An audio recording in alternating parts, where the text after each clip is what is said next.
Bonjour à tous et à toutes, bienvenue sur la chaîne YouTube Martin Eden. Et aujourd'hui, on va sortir un bouquin d'outre-tombe que j'ai pas traité sur la chaîne depuis un certain moment.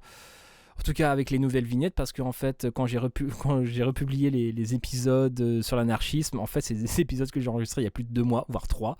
Donc voilà, là, c'est un enregistrement que je fais récemment on va dire, et donc avec les nouvelles vignettes, etc. Parce que bon, je laisse les anciennes vignettes pour montrer un petit peu la montée en qualité de la chaîne, parce que voilà, j'aime bien montrer un petit peu l'évolution du Pokémon, parce que c'est important. Donc là, on va s'attaquer sur un mot litigieux, l'État. L'État. Le lecteur sait déjà que les anarchistes se refusaient à employer, même à titre transitoire, le mot État. Sur ce point, le fossé n'a pas toujours été infranchissable entre les autoritaires et les libertaires.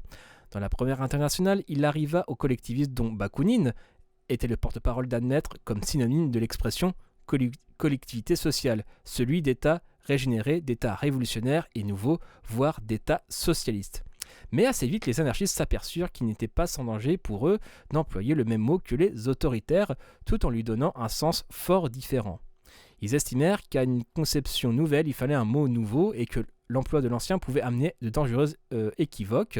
En conséquence, ils cessèrent de désigner sous le nom d'État la collectivité sociale de l'avenir.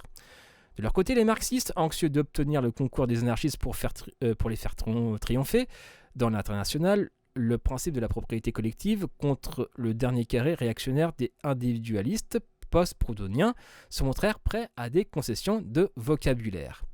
Ils acceptèrent du bout des lèvres le substitut proposé par les anarchistes au mot État, celui de fédération ou de solidarisation des communes.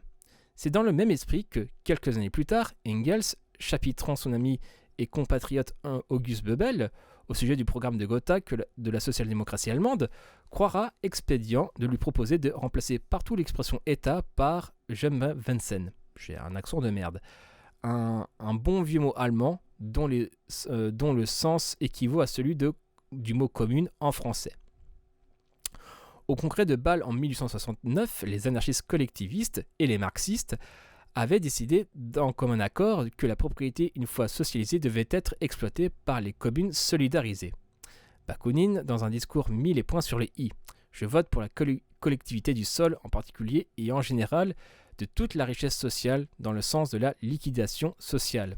J'entends par liquidation sociale l'expropriation en droit de tous les propriétaires actuels par l'abolition de l'état politique et juridique qui est la sanction et la seule garantie de la propriété actuelle. Quant à l'organisation postérieure, je conclus à la solidarisation des communes, d'autant plus volonté que cette solidarisation implique l'organisation de la société de bas en haut. Et fin sur le mot litigieux, l'État. Effectivement, c'est une vieille querelle entre les marxistes et les anarchistes, etc. Bon, voilà, là, Guérin l'a assez bien synthétisé, je trouve.